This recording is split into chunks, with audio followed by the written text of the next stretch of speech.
Uh, it's out of sync again. Everything that I'm saying is slowed down, and my lips are talking in a different sync to my voice, which is annoying. Yeah, I'll carry on anyway and see how it turns out, but it makes me look like a real fool, which I'm annoyed about. I'm sure this doesn't happen to everybody else on their computers, or they'll be complaining about it. So I don't know why it happens intermittently to me. But anyway, some people have been complaining that my blog is just on about mental health, and that I don't talk about my personal life at all. And they're interested in that, but I assure you there is nothing to be interested in. I'm trying to keep on making my films, and I'm trying to keep on writing. I'm trying to write a book, and I'm trying to write some poetry, and that's about all there is to it, because my mental health and what's happened to me in the past, which I've never had any psychological counselling for, and which is designed to happen to me in the future as well, because having been diagnosed with a mental health difficulty sets me up for a bullying scenario.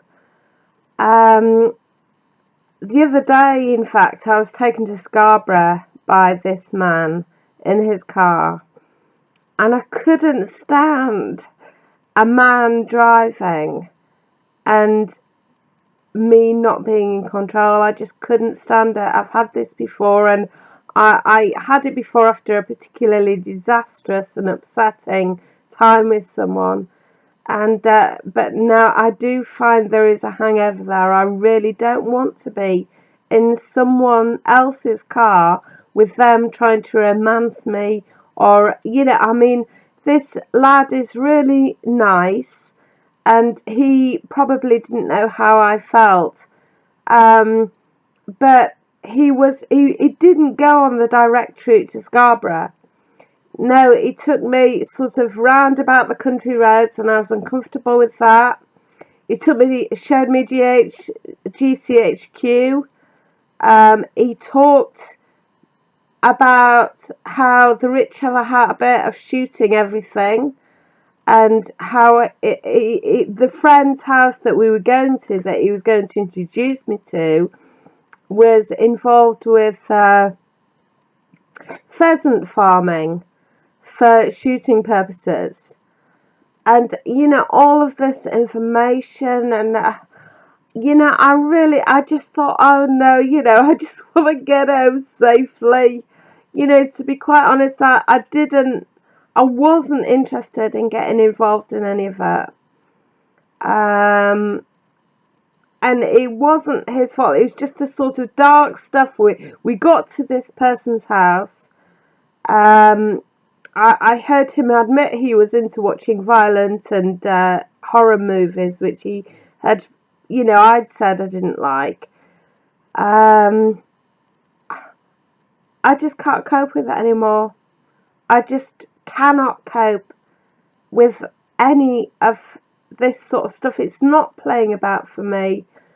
I'm not interested in this. Some people have fetishes like watching horror films or whatever, but unfortunately it's too dark from what's happened in the past to me to be able to cope with any of it.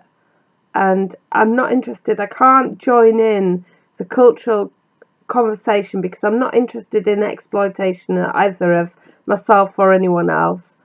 I'm not interested in being a partner, really, unfortunately. And I hope that I will be able to continue being able to be single now. I've flirted with the idea of, but I've just had so many bad experiences now that, and I just realise I cannot play the game. I'm just completely unwilling to play the game. So there's very little else to say about me, except I'm getting on with my poetry and films.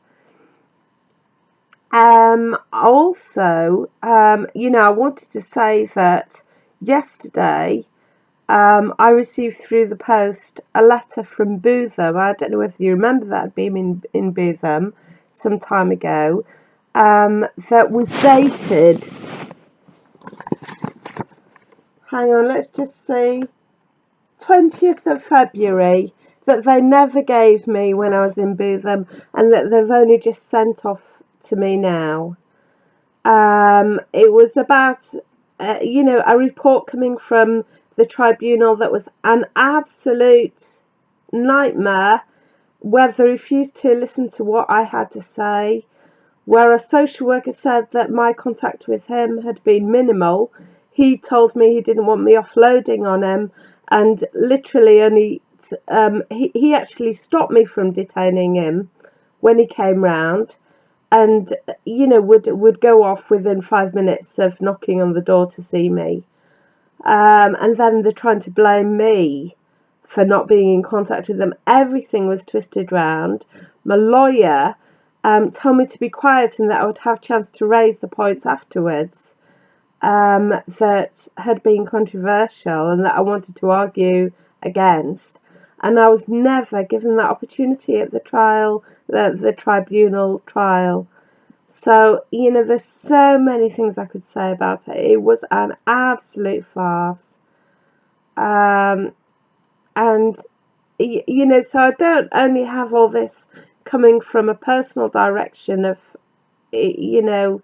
just not being able to deal with it and just fed up with it, but all this coming from people that are meant to be in authoritative positions that have played with me and downtrodden me and for whatever joke it is, treated me badly, and I'm fed up of it, really. So anyway, just thought I'd get that off my chest. Okay, see you later. Bye.